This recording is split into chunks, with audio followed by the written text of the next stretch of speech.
My name is Dafne Licona, and I'm going to start talking about focus on English language skills. I'm going to start talking about what focus is, grammatically speaking.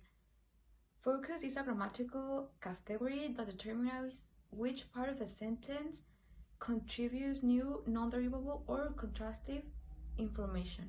Why is it important to business? I think it is important to business because it helps us to influence people or make them concentrate indirectly on the part of the topic that we want them to.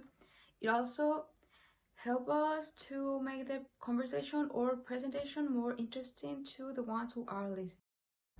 What is the purpose of focus? The purpose of focus is to highlight a part of a sentence, and it can work in two different ways, prosodically or syntactically.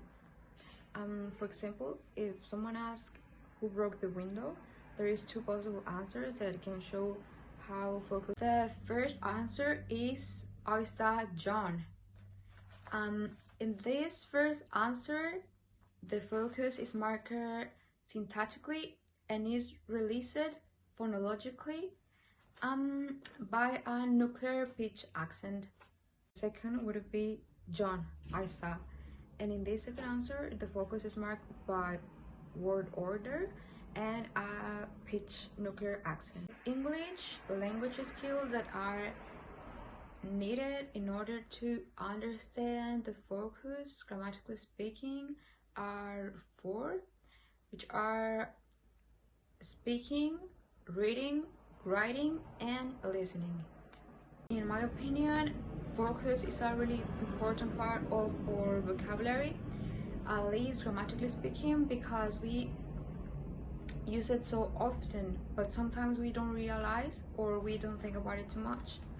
And I think that is important to at least give it a second thought, because in my perspective of this topic is to really understand what focus is so we can take advantage of it for our academic or professional lives. Okay, now my perception about the focus on language skills. Having a focus on these skills helps you to improve our language. Therefore, it is very important to dedicate a little more time on these skills, which are reading, listening, and speaking. Mastering these points will make us more competent in business and life in general. Hi, my name is Mariel, and we're going to talk about input and use of key vocabulary in the business. In the business world, the way you communicate can determine your success. They're probably going to examine every word you say. But don't you worry, you shouldn't be afraid to talk. Instead, let's talk about some key elements that help you improve. In business, inputs means advice or opinions that have the purpose to help someone make a decision or create something. In yesterday's meeting, they gave us some valuable input. Mr. Cooper asked me for input on what to do about the proposal. When working with someone, and especially in the creation of a new project, the input plays a huge role. When combined with everyone else's opinion, it can create a great project. Use of key vocabulary. Have you ever listened to a conversation in the same language you speak and don't understand a single thing? Well, that's what's going to happen if you don't educate about key vocabulary. They are terms or technicalities that are used in a specific area. In this case, business. Accounting, accounts receivable, accounts payable, assets, liabilities, revenue, and expenses are some examples of key vocabulary. You may not know what they mean, and this is why it's so important for you to educate about it so you don't get lost in a meeting or an interview. It also provides you a more professional look and words don't get lost in interpretation. Input and use of key vocabulary for business has the purpose of sharing ideas in a way that everyone gets it. My opinion and perception about this subject is that, as I already said, it's so important for you to speak the same language everyone is speaking. And I'm not talking about Spanish or English. I'm talking about these terms, and I'm talking about giving you a piece of your opinion. Hi, my name is Aldo Ramírez, and I'm going to talk to you about my perception in business vocabulary and my opinion. It's very important to have a vocabulary focused on business, and you learn these terminologies and know how to communicate with others in the meetings. And knowing this vocabulary, you have more options to be understood by others, and that your business idea has well received. In my opinion, knowing or having this business vocabulary is very helpful, and because you can communicate correctly with your co-workers or your future partners, and make clear the important points of your business. Hi, my name is Chavez, and I'm going to talk about 4 of 8 important grammar English rules for business and how we can use it. The first rule is passive voice. It's used to shift the focus from the person doing the action to the action itself. How we can use it? We can use this whenever we want to focus on an action rather on the person performing the action. Also, we can use it when it's important to know who did the action. And when we're being formal, we're less personal, so there's not always much point in insisting in who did what. Second rule is modal verbs. Modal verbs are used to add meaning to the action of the main verb. Whenever we have a choice, go with the more polite and formal modal verb. Third rule, we don't use will to refer to the future after time expressions. This rule will come in handy making time argument and talking about schedule. And lastly, fourth rule, we don't use will and would in if clauses unless they are modal verbs. In business, you need to use a lot of conditional sentence in negotiations, so we need to remember to stick to the correct and formal option. My perceptions. This helps us if we want to impress a potential employer or if we want to get a job that requires frequently international business travel, or maybe join us to a multinational company.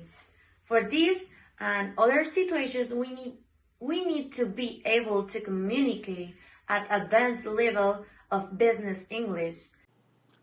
My name is Sergio, and I'm going to keep talking about 4 more important rules used in English grammar.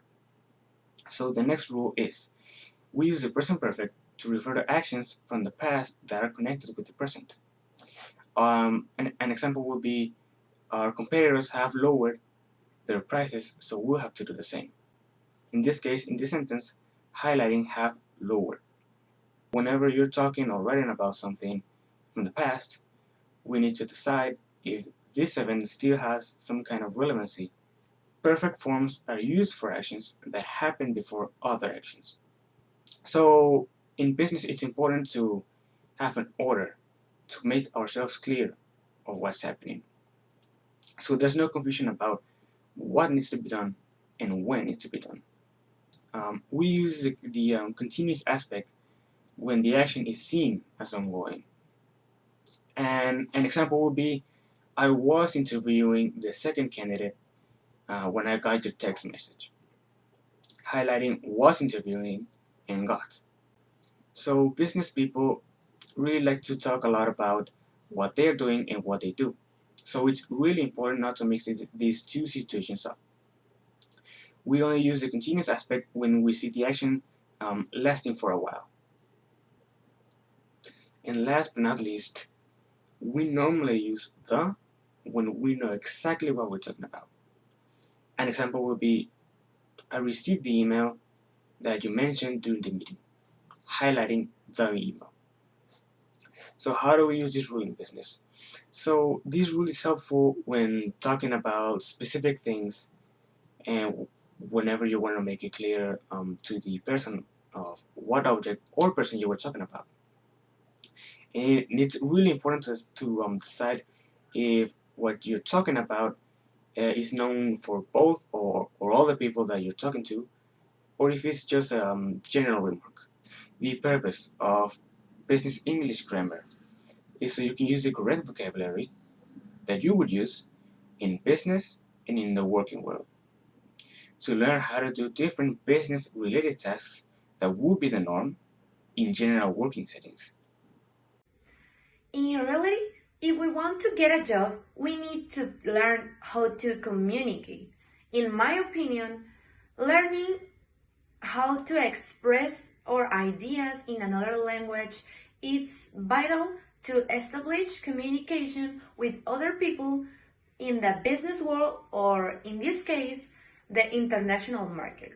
My perception on business English grammar was I believe that many non-native English speakers study this subject with the goal of doing business with English-speaking countries or companies located outside the English-speaking world, but that share English as a common language. My opinion I believe that business English grammar means different things to all different people. For some, maybe it focuses on learning their vocabulary or topics that you would use in the business world, like trading, international relations, etc. For some other people, it may be that focuses on communication skills, like doing presentations, meetings, small talk, or maybe even a systematic approach. I believe business English and grammar helps you in a lot of ways, job-wise and life.